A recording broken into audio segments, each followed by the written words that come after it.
So finally PIA privatise हो गई है और आरिफ हबीब ग्रुप ने इसके 75% शेयर्स 135 बिलियन पाकिस्तानी रुपए में खरीद ली हैं।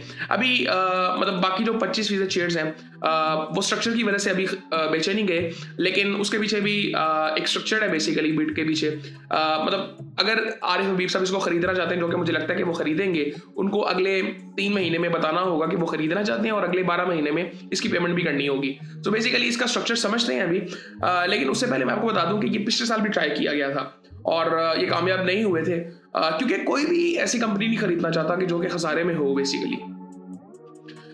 इस साल स्ट्रक्चर में चेंजेस किए गए और एक होल्डिंग कंपनी बनाई गई और कुछ लाइबिलिटीज़ को डिवाइड किया गया, कुछ जो हिस्सा बेचा गया उसमें लाइबिलिटीज़ डाली गई और कुछ हिस्सा जो होल्डिंग कंपनी बनाई गई उसमें डाली गई, जो कि अभी पाकिस्तान खुद चलाएगी। तो कह सकते हैं कि पूरी तरह से अभी बोझ हटा नहीं है। और जो होटल्स की बात होती है पेरिस में और न्यूयॉर्क में, वो होल्डिंग कंपनी के पास अभी होंगे। उसके बारे में मोहम्मद अली साहब कह रहे थे कि जी हमारी प्लानिंग है कि हम उसको प्रॉफिटेबल करें और फिर देखेंगे बेचना है कि नहीं बेचना। खैर अभी इसकी बात करते हैं। इस बिड का जो स्ट्रक्चर था ना, वो ये था कि बिडर्स की रिक्वायरमेंट थी, कुछ बिडर्स की थी कि हमें 100% शेयर्स चाहिए। अब कुछ की थी कि हमें अगर 75% भी मिल जाते हैं तो हमें कोई इशू नहीं है। खैर फिर उन्होंने एक स्ट्रक्चर बनाया कि जिसमें पहले 75% शेयर बेचे जाएंगे, बाकी फिर 25% शेयर बाद में बेचे जाएंगे। अगर खरीदना चाहेगा वही बिडर जिसने बाकी शेयर्स खरीदे हैं तो वो खरीद सकता है, लेकिन उसको 3 महीने में बताना होगा और अगले 12 महीने में 12% प्रीमियम के साथ पेमेंट करनी होगी। ये बड़ी इंटरेस्टिंग चीज़ है। अब जो 75% शेयर्स है ना, इसमें से 75% मतलब जो इसके शेयर्स के पैसे हैं वो गवर्नमेंट को जाएंगे, बाकी पैसा पीआईए में वापस डलेगा। तो ये तकरीबन 10 अरब रुपया बनता है 135 अरब में से, वो पाकिस्तानी गवर्नमेंट को चला जाएगा और बाकी पैसे पीआईए में वापस डलेंगे। वो ये कंडीशन थी गवर्नमेंट की ताकि पीआईए को दोबारा खड़ा किया जा सके। लेकिन मैं वही कहूँगा कि इसके पीछे कोई सेंस किसी हद तक है, लेकिन एक प्राइवेट ओनर अगर खरीद रहा है तो वो जो मर्जी करे। पहली बात है वो कभी भी चाहेगा नहीं कि प्रॉफिटेबल ना हो, लेकिन वो जो मर्जी करे। ये तो आई थिंक शायद दिखाने के लिए भी ये चीज़ें होती हैं, लेकिन अगर कंडीशन ऐसी है और वो इस पे मतलब एग्री किए हैं तो फिर तो बड़ी अच्छी बात है। लेकिन प्राइवेट ओनरशिप का मकसद ही ये था कि अपने सर से एक बोझ उतारना और प्राइवेट बंदा इसको चलाए, और मेरे ख्याल से वो चला भी लेंगे। और बाकी जो 25% शेयर्स हैं उसकी तकरीबन कीमत मेरे ख्याल से 45 से 50 अरब रुपए होगी, जो कि फिर उसमें ऐड हो जाएगी, जिसका 12% प्रीमियम भी है। वो पैसे ऐड हो जाएंगे उसमें, जो कि गवर्नमेंट को 10 अरब जाएगा, तो वो तकरीबन 45 से 55 अरब रुपया गवर्नमेंट को जाएगा और बाकी पैसा इस पीआईए में वापस डलेगा। ये बेसिकली बिड का स्ट्रक्चर था। मेरे ख्याल से ये बड़ी ज़बरदस्त चीज़ है और मैं अगर पर्सनली बताऊँ ना, बहुत अरसे से इसके बारे में बात हो रही है और हम सबको पता है, बेसिकली पीआईए के बारे में सबको पता है कि कितना नुकसान होता है इससे। और इसमें कुछ कंडीशंस भी हैं, जिस तरह जो ले ऑफ्स की एक कंडीशन ये रखी गई है कि 1 साल किसी को निकाला नहीं जाएगा, और पिछली दफ़ा जो थी वो 5 साल की थी, कि 5 साल तक आप किसी को निकाल नहीं सकते, जो कि बिल्कुल आई थिंक नॉनसेंस था। ये जो पॉलिटिकल भर्तियाँ होती हैं गवर्नमेंट के इदारों में जनरली दुनिया भर में, अगर ये मेरिट में नहीं है तो ये नुकसान बहुत ज़्यादा देती हैं। लेकिन इसके बारे में सवाल हुआ भी आरिफ हबीब साहब से और उनसे पूछा गया। उन्होंने कहा कि देखिए, हम ये प्रोसेस से पहले कई दफ़ा गुजर चुके हैं और ऐसा कभी भी नहीं होता कि किसी भी इदारे में लोग काबिल ना हों। मतलब वो किसी ना किसी काबिल तो होते हैं कि वो उस इदारे में काम कर रहे हैं। हम उन लोगों से बात करेंगे जो मेरिट पे नहीं है और वो अपने आप को अपस्किल करें, और अगर वो डिज़र्व करेंगे तो वो बिल्कुल पीआईए में रहेंगे। खैर उनका ये कहना था और मुझे लगता है कि वो ये मैनेज कर भी लेंगे, क्योंकि बहुत बड़ा ग्रुप है पाकिस्तान का। और आई थिंक बहुत ज़बरदस्त चीज़ हुई है जिस तरह से हुआ है, ट्रांसपेरेंट तरीके से हुआ। ये मेरे लिए थोड़ी सी हैरानकुन बात थी, लेकिन बहुत अच्छी चीज़ है कि अगर हम इस चीज़ को लेके ईमानदार हैं कि हम ये काम करना चाहते हैं। और मुझे लगता है कि ये दुनिया भर में ना एक पैगाम भी गया होगा कि पाकिस्तानी गवर्नमेंट एटलीस्ट। और ये मैं आपको एक और चीज़ बताऊं, ये सिर्फ इस वजह से ये पॉसिबिलिटी, ये सारी चीज़ें जो हो रही हैं पाकिस्तान में क्यों हो रही हैं, इसकी एक बहुत बड़ी वजह पाकिस्तान का हाइब्रिड निज़ाम है। पाकिस्तान के सियासतदानों के पास कभी भी इतनी, मैं कहूँगा कि कॉम्पिटेंस भी नहीं थी। आई डोंट थिंक सो कि कॉम्पिटेंस भी उनमें है। ये हाइब्रिड मॉडल था, इसी वजह से ये पॉसिबिलिटी हो सकी है और मेरे ख्याल से ये बहुत तेजी से भी हुई होगी।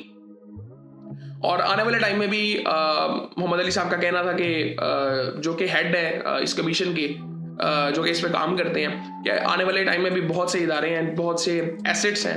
अब एसेट्स उनको कहना भी चाहिए कि नहीं, जो कि आई थिंक प्रॉफिट तो बना नहीं रहे, नुकसान दे रहे हैं। सो लाइबिलिटीज या एसेट की फॉर्म में जो भी पाकिस्तान के मतलब जो एंटिटीज पाकिस्तान के पास हैं, पाकिस्तानी गवर्नमेंट के पास, उसको बेचा जाएगा। आई थिंक 26 एंटिटीज की बात की गई है। सो होपफुली वो सारी चीज़ें हों, जिसमें एयरपोर्ट भी आते हैं। अब एयरपोर्ट्स पाकिस्तान के जो है वो इस्लामाबाद, लाहौर और रावल क्या कहते हैं, कराची का। अच्छा, ये मेरे लिए थोड़ी सी क्वेश्चनेबल थिंग है कि यार एयरपोर्ट्स पे ना बेसिकली बड़ा इंपॉर्टेंट डेटा होता है। अब ये असल में लीज की बात की जा रही है अभी तो, कि डिफरेंट गवर्नमेंट्स को दी जाए। आई थिंक इस्लामाबाद का तो मेरे ख्याल से बहुत क्लोज है होने के, कि मेरे ख्याल से दुबई की गवर्नमेंट या यूए की गवर्नमेंट को वो दिया जाएगा लीज पे।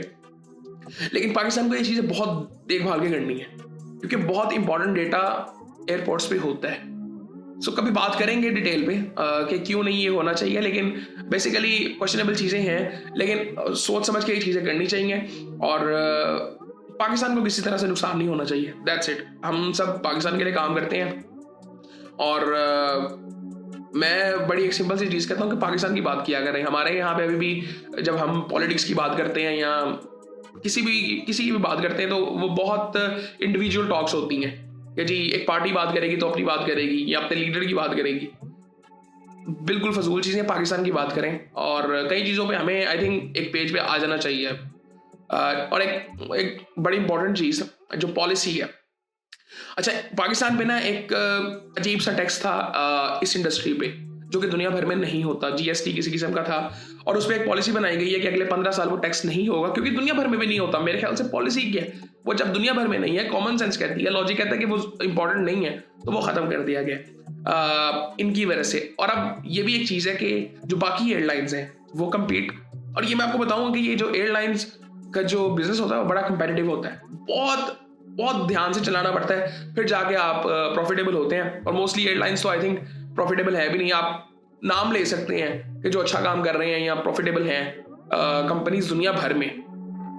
सो आई थिंक ये चीज़ें समझने की बड़ी ज़रूरत थी हमें, कि हमें अपनी पॉलिसीज किस तरह की रखनी है। सो ये पॉलिसी बना दी गई है कि ये टैक्स नहीं होगा एयरलाइंस पे, और मेरे ख्याल से बाकियों पे भी ख़त्म किया जाएगा, बाकी एयरलाइंस जो हैं, और ताकि कंपेरेटिव तो हो ना मार्केट।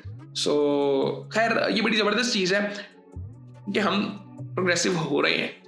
थे तो नहीं, आई थिंक हो रहे हैं, और मेरे ख्याल से प्रोग्रेसिव होना इंपॉर्टेंट है। उसके साथ साथ हमें लॉजिकल और कॉमन सेंस का भी इस्तेमाल करना है। मुझे लगता है कि हम सिंपल चीज़ों को ना ज़्यादा कॉम्प्लेक्स करते हैं। सो जो चीज़ें जहाँ पे कामयाब हो चुकी हैं हमें उसको अपना लेना चाहिए, ना कि हम अपनी उसमें कॉम्प्लेक्सिटी को ऐड कर देते हैं थोड़ी सी ज़्यादा, कि जी नहीं हमारे यहाँ पे ऐसे है वैसे है। सो हमें आई थिंक थोड़ी सी और बाकी आई थिंक वो कुछ चीज़ों की बात कर रहे थे कि उस पर टाइम लगेगा। मेरे ख्याल से जब सब एग्री कर रहे हैं ना, तो ज़रा जो प्रोसेस है उसको तेज़ी से चलाना चाहिए। जिस तरह अभी आई थिंक मोहसिन नकवी साहब बात कर रहे थे, एक प्रेस कॉन्फ्रेंस उन्होंने की क्रिकेट से मुतल्लिक, और वो मुल्तान सुल्तान की बात कर रहे थे कि प्रोसेस काफ़ी लंबा था तो इस वजह से नहीं हो सका। आई थिंक पाकिस्तान में कभी भी ऐसी चीज़ें, मतलब कुछ भी हो सकता है पाकिस्तान में मेरे ख्याल से तो। सो हर चीज़ पॉसिबल है।